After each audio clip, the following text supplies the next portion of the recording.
After the 35mm and 56mm f1.7 lenses Viltrox released last year, they're back to finish this lineup with their new 15mm f1.7. Those other lenses were fantastic value for money, but is this one the same? Let's find out. So the Viltrox Autofocus 15mm f1.7 is a new APS-C lens that costs $239, which is a little bit more expensive than those other two.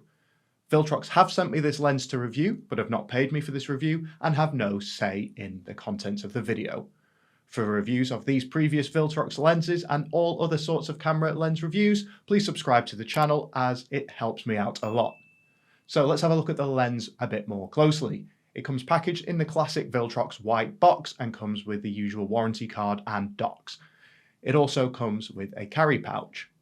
The lens has a plastic lens cap with the lens information printed on the front. Autofocus 15mm f1.7 with a 58mm filter thread and a 23cm minimum focus distance. It also comes with a plastic petal-shaped lens hood. And looking under the rear lens cap, it has a metal mount with a USB-C port for future firmware updates. This lens doesn't have any weather sealing. Now this lens weighs around 170 grams and with a plastic construction it makes it pretty lightweight and small. So all the images and videos in this video, as well as this video itself, have been taken using this lens. So as you can see, straight off the bat, it's a pretty good focal length for an in-studio shot like this, which is a good plus. And now, unfortunately, this lens, like many lenses at this price point, doesn't have image stabilization. So using a camera with in-body stabilization if possible, or with a gimbal to reduce the shake on your shots is going to help a lot when you are taking video. I've tested this lens on the Sony ZV-E10 Mark II, which has a 26 megapixel sensor. Now, of course, this is a 15mm focal length on APS-C cameras, which gives it a full frame equivalent of 23mm. Though if you are using it on full frame camera, you will need to use it in crop sensor mode. And that wide angle makes it great for shooting indoors like we're talking about here. This is quite a small studio room, and also for things like landscape photography, it's a great lens for shooting like that. That's the benefit to having such a wide angle lens. Now it has a minimum shooting distance of 0.23 meters, which means that you can get nice and close up to subjects and still get focus.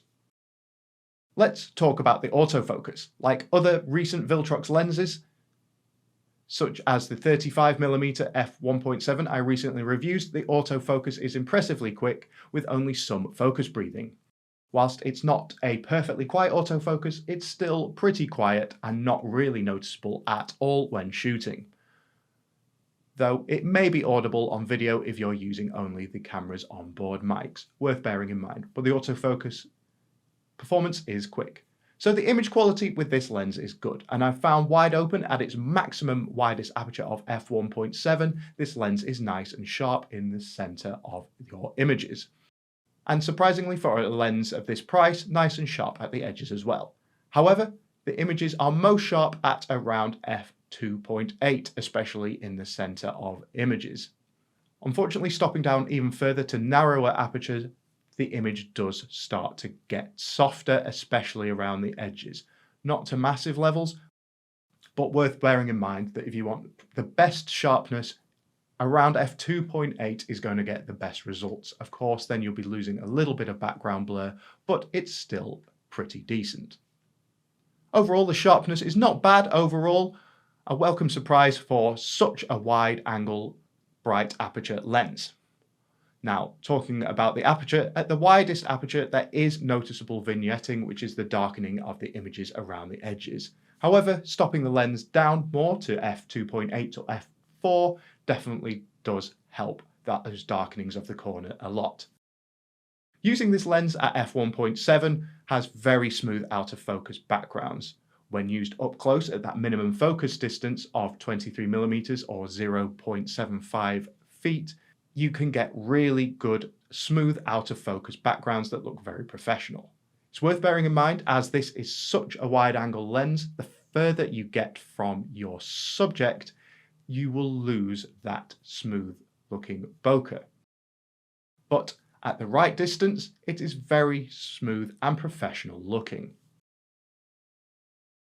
The wide angle of this lens, of course, makes it great for landscape photography, as I mentioned. However, it's probably not likely going to be a great choice for portraits, as you need to be too close to your subject and then you get distorted features. So remember, this isn't a one-size-fits-all lens. It suits certain types of shooting well, but certainly isn't a top choice for portrait photography. However, some of the benefits of that wide angle lens are that it's a great focal length for vlogging, as it's wide enough to be used at arm's length even with active steady shot enabled on an APS-C camera, which of course crops in some of the image, but still it is wide enough to be used, which is one of the huge benefits of it being 15mm. This also makes it a fantastic choice for YouTube videos or indoor shooting, Twitch streams, things like that, where you'll need to be quite close to your camera. It is sharp and wide angle enough to make it a fantastic option if you are upgrading your webcam or streaming lens. Paired with its sharpness, it does show good strength for the lens. The low light performance of this lens is also good, meaning that you can use it in low light indoors with less grain than a lens which has a narrower maximum aperture, meaning you can use it in low light with less grain than a lens with a narrower aperture, say the 16 to 50mm kit lens, for example. You'll get much better indoor shooting than that lens. So I think the obvious comparison to make here is that this lens is most similar to the Sigma 16mm f1.4, which is still the gold standard for wide-angle APS-C lenses.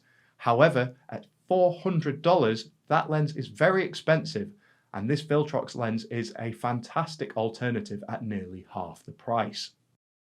If you'd like me to do a full side-by-side comparison of the Viltrox 15mm and the Sigma 16mm, let me know in the comments and give this video a like.